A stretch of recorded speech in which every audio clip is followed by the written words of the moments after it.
Hi everyone, and welcome to today's video where we're going to be doing a guide on and explaining the Alcheringa or Dreamtime Faith and the Totemist Faith for EU4 1.31 Leviathan. Before we begin, consider leaving a like and subscribing if you enjoyed this video. Only 10% of you are subscribed, so it would really mean a lot. Let's get started. So first we're going to talk about the Alcheringa religion, or the Dreamtime religion as it is known. So the Dreamtime is the religious and cultural worldview of the Aboriginal Australians, basically all the nations that inhabit the continent of Australia. And basically the Dreamtime simultaneously describes a time before the existence of the material world and also a separate plane of existence in the parallel with the material world. Shamans are also said to be able to contact the Dreamtime, and traces of dreaming can be found all across the world. So that is basically the description of this faith. Now I have tagged into the nation of Kamilaroi right here, and we can see that all Alcheringa nations receive +1 Diplo rep and -5% shock damage received. Now the Alcheringa faith functions similar to the Fetishist faith, which can be found in Africa. And just like the Fetishist faith, Alcheringa nations each choose a cult or a story to follow every time a new ruler ascends to the throne, and we can see those cults right here. Each of these Australian nations right here starts with 3 cults available to them, except the nation of Palawa, which starts with 5 cults available. And there are additional cults that can be unlocked beyond the initial ones by completing various missions which are unique to the Australian nations. Those missions usually require you to border nations of a certain faith or to own provinces in that faith. So let's take a look at the cults and explain what they do. Now the cults can be found here, and once you click the select, we can select cults. And this happens every time you get a new ruler, and as you can see, here are the 3 initial cults that are available to the Australian nations. So we have the Ancestors cult, which gives you -2 national unrest. We have the Erathipa, which gives you -10% construction cost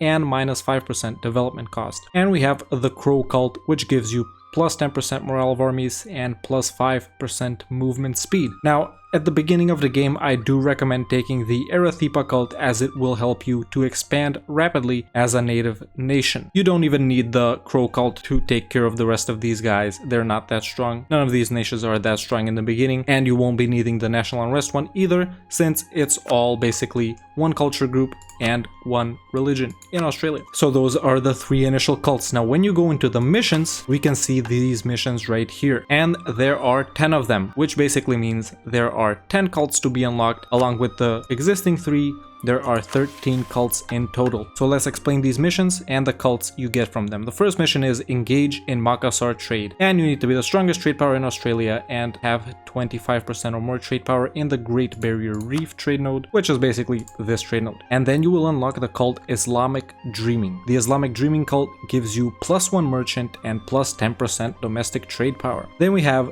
Dream of Balame, which requires you to own a province in a Christian culture group. By doing this, you will unlock the Balame cult, which gives you +1 colonist and +10% global settler increase, which is a very strong cult, and it will help you colonize the rest of Australia and some other islands in Oceania as well, and even in the Indonesian islands. Then we have Unify the Palawa, which requires you to own all provinces in the Tasmania area, which is right here. By doing this, you will unlock the Moini cult, which gives you -5% tech cost. Then we have Dominate Sulawesi, which requires you to own provinces in the Sulawesi areas and the Makassar areas, and those are basically these 3 areas right here. After doing that, you will unlock the Luma Luma cult, which gives you -5% core creation cost and -15% aggressive expansion impact. Another very powerful cult. Then we have the Humiliate Our Enemies mission, which requires you to humiliate a rival. After that, you will unlock the Adno Artina cult, which gives you +5% discipline and +10% prestige from land battles. Then we have Dream of the High Seas. This requires you to have a navy, at least 90% of your force limit, and this is easily doable. And then you will unlock the Junkao Sisters cult, which gives you -10% shipbuilding time and +1 naval combat bonus off of owned coasts. This cult is kinda meh. Then we have the Spirits, which requires you to own a province of which the religion is not Alcheringa. Then you will unlock the Spirits cult, which gives you +1 missionary and +1% missionary strength. Another pretty decent cult. Then we have the Dream of Dragons, which requires you to own a province in the China super region. After that, you will unlock the Wagyu Cult, which gives you +2 diplomatic relations and plus 0.1 imperial mandate. This is basically tailored to becoming the Emperor of China. Then we have the Dharma Mission, which requires you to own a province in the Dharmic religion group, and you will unlock the cult Dharmic Dreaming, which gives you +3 tolerance of heathens and +2 tolerance of heretics. Pretty powerful one for stability and expansion. And finally we have the Rainbow Serpent, which requires you to have unlocked all previous cults, and then you will get the Rainbow Serpent cult, the most powerful cult that you can have,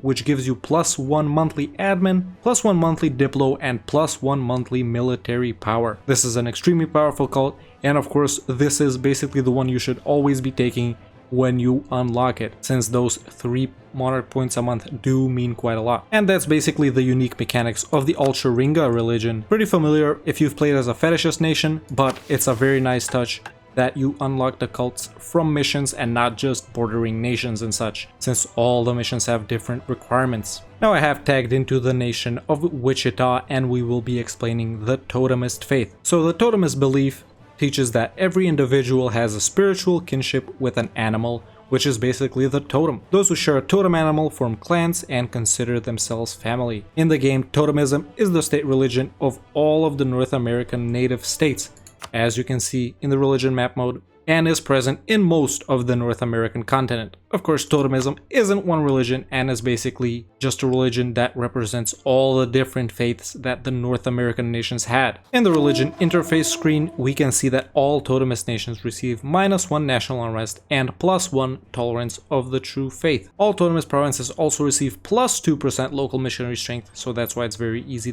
for the colonizers to convert them.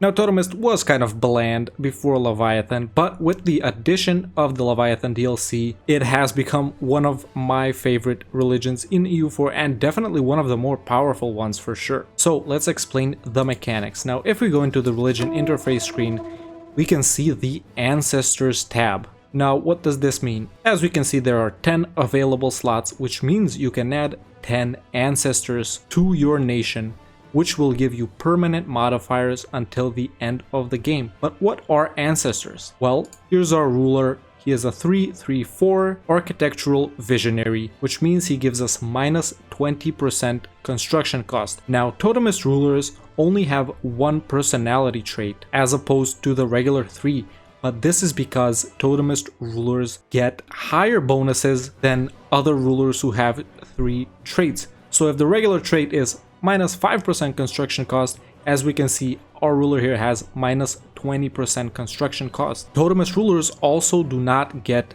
negative personality traits, and their trait bonuses depend on their skills.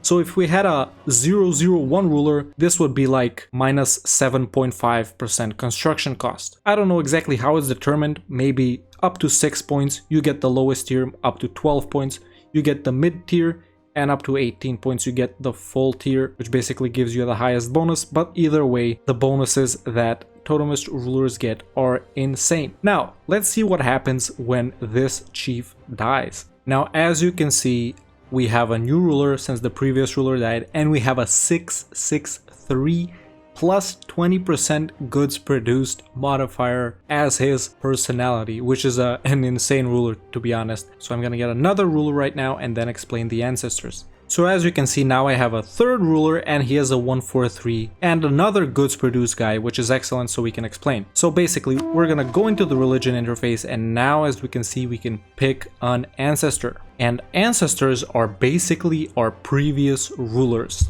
Now we can go into the pick an ancestor screen and see our previous rulers right here. We have the first guy who was a -20% construction cost, and the second guy who had a +20% goods produced. Now picking an ancestor costs 400 diplo points. And now I'm gonna pick the first guy as an ancestor. As we can see, it will give us the following bonus: -20% construction cost and cost 400 diplo points. And there we go. He is an ancestor now. And I'm also gonna add our second ruler, who was a +20% goods produced guy.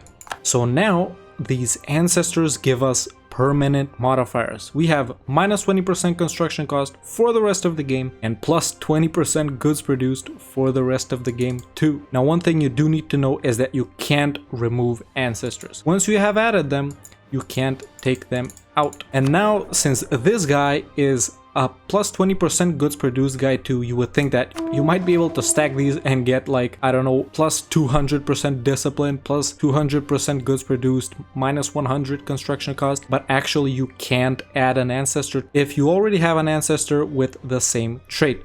So once this guy dies, we can't add him to our ancestors.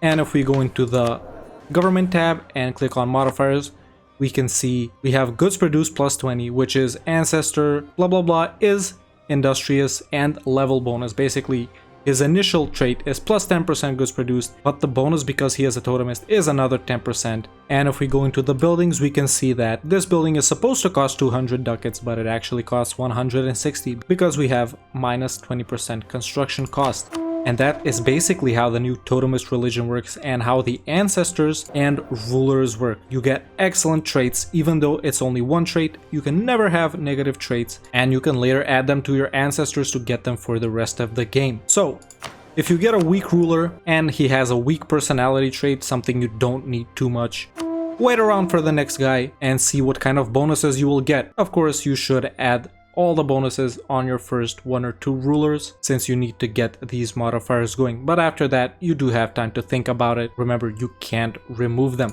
And I definitely recommend trying out the new Totemist nations, and I will be doing a guide for the native North American nations soon. And I recommend trying out the Alcheringa nations, and I will be doing a guide for them as well. These are both very fun religions, and a lot of flavor has been added to them for 1.31, and you will definitely have a lot of fun playing as them. They are much more fun than before Leviathan dropped. Keep in mind that for the North American nations, you also need the Conquest of Paradise DLC, and not just Leviathan. Let me know in the comments below what is the next mechanic that you would like to see me do a guide about and explain. If you enjoyed this video, don't hesitate to leave a like and subscribe. Only 10% of you are subscribed, so it really means a lot. And I've also launched channel memberships. So if you want to support the channel with more than subscribing, you can check out the join button down below and join the Discord. The link is in the description. Thank you so much for watching, and I'll see you next time with another EU4 video.